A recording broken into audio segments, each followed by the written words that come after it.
few weeks ago I visited a secondhand shop with Mike and I found this book called Bake Your Cake and Eat It Too, and I bought it for $3 because what appealed to me was the picture of the cake on the cover.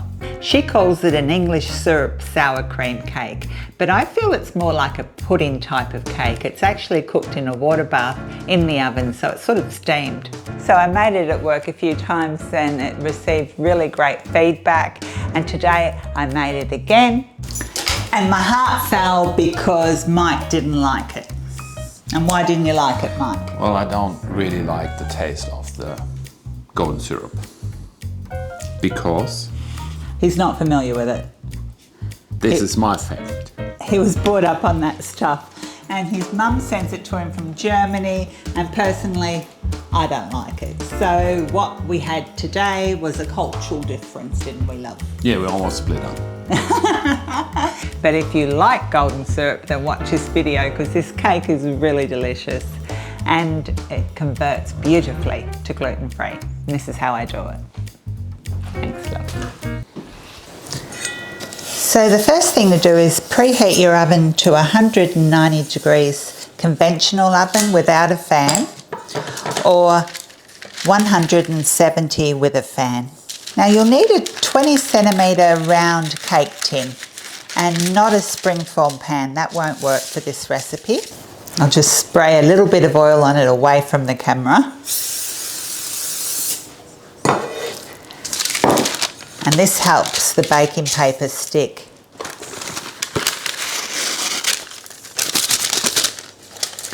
Allow the baking paper to come up over the edge of the pan. And if it's not sticking to the pan with oil, just put a little bit of butter there and it will stick well. And set that aside.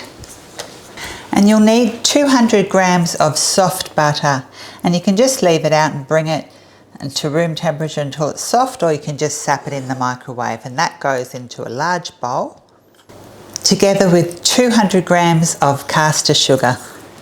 And now I'm going to cream this until it almost turns white in colour, so for a few minutes.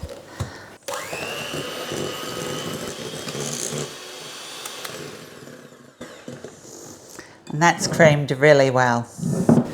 Then add 3 eggs, but just one at a time, and eggs work so much better to cream into this mixture when they're at room temperature. And to bring them to room temperature quickly, just pop them in a bowl of warm water for a few minutes. And by using room temperature eggs, there's less chance that the mixture will curdle. But if yours curdles, it'll still turn out and still taste delicious.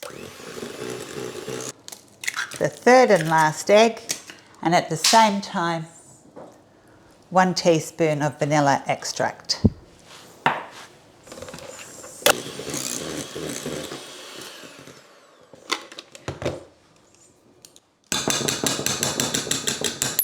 And you'll need 1 apple, green or red, it doesn't really matter, peeled and grated, and add this to the mixture together with 100 grams of sour cream. Now sour cream, it's best if it's at room temperature if you can. If not, it'll still work. And then sift in 200 grams of self-raising flour and 50 grams of plain flour. And I'll leave the conversions in the recipe in the website. And if you can't buy self-raising flour, I'll give you that conversion as well. Then all you have to do is mix it thoroughly until it's nice and smooth. And I prefer to do this by hand. Just make sure all the flour is mixed in and everything's thoroughly combined. And you could use the electric beater if you wish. Then into the base of the pan, put about 5 tablespoons of golden syrup. And if you spray your tablespoon measurement, it'll come out easy. And try to fill any gaps around the bottom. Sticky stuff. Now, if you don't like golden syrup, go ahead and use honey. And I'm going to try this one day with just jam on the bottom to see how that goes. But so far, I've only ever made it with golden syrup. And then take the cake batter, which is quite thick, and just spoon it over the top. Trying not to get it on the sides of the paper, but just in the middle. I find if you just wet the back of a spoon, it's easy to push the cake into the tin. Then take a large bit of aluminium foil and take some butter and just butter the foil. This will prevent it sticking to the cake when the cake rises. And then place the foil over the cake buttered side down.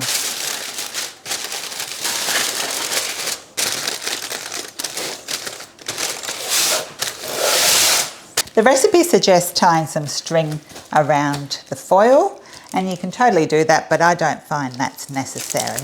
Then get a baking dish large enough to hold the cake. So you'll need hot tap water to fill the tin halfway up the sides of the cake, and don't use boiling water because that runs the risk of the outside of the cake cooking too quickly. So just hot tap water from the tap. So just pour enough water to come halfway up the sides of the cake tin, just halfway.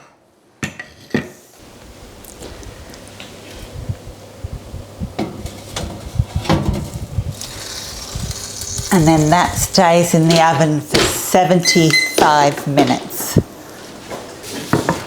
And with the gluten-free version, everything's exactly the same except for the flour and an additional ingredient.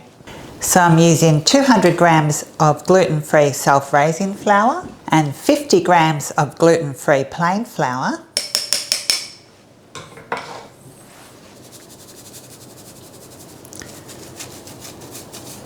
And then just 1 teaspoon of psyllium husk. And this is not the powdered variety.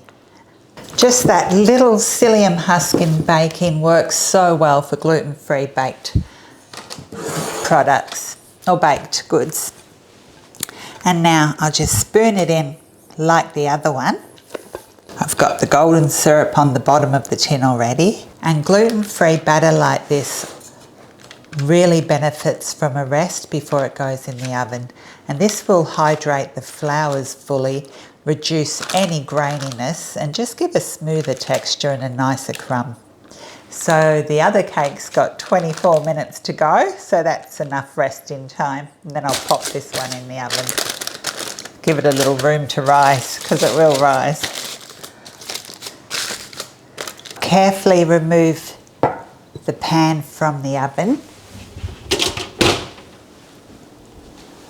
And then carefully remove the cake from the water and let it rest for 20 minutes before removing anything. And in the meantime, I'll cook the gluten-free one. And I'll put this in the oven for 90 minutes. So with the gluten-free one, I cooked it for 90 minutes, but check it after 70 minutes, it may be right. I just find that sometimes gluten-free cakes need that bit longer.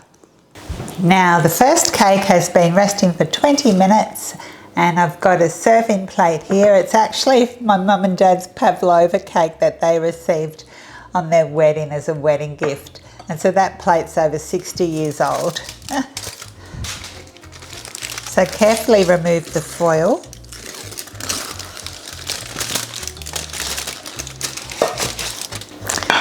And then carefully tip the cake out on the serving plate.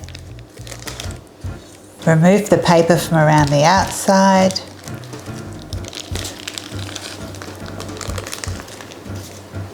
And the top.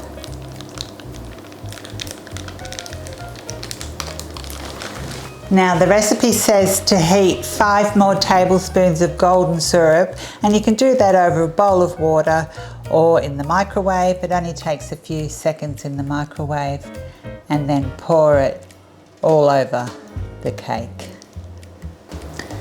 Right, time to slice it. And because it is a sticky pudding cake, It's best to warm your knife before you slice it, because it will stick to your knife, like that. Looks delicious. I'm going to give it to Mike with a little whipped cream. And this is the gluten-free one. And the same thing, you have to let it rest out of the water in the tin for 20 minutes. So carefully remove the paper.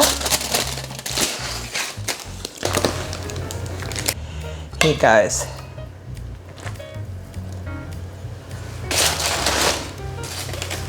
And the gluten-free cake looks exactly the same as the non-gluten-free one. I'm so excited to try it.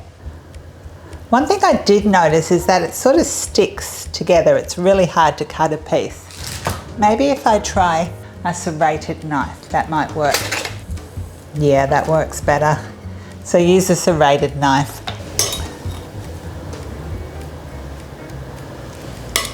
So I want to taste this cake just with a bit of cream to start with. And I haven't poured extra golden syrup over the top because I'm not really sure it needs it.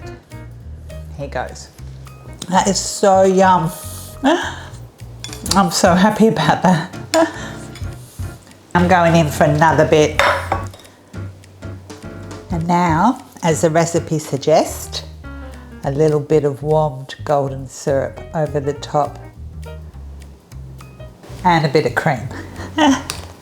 Cold Goldsaft, translated gold juice, and it's made from sugar beet, and apparently they invented this stuff like after the war for like the honey for the poor people. And the color is just because it's cooked or boiled for 24 hours and it caramelized a little bit, and that's why it's so dark. Okay, but did you like the cake itself, love? The cake is very nice. I just don't like the taste of the topping. Okay. Can you give me a smile? Thank you, darling. Thank you so much for watching. I hope you enjoyed this recipe. I really enjoy it. And I'm going to hang up my apron for the day because that's enough cooking. And I hope to see you again soon.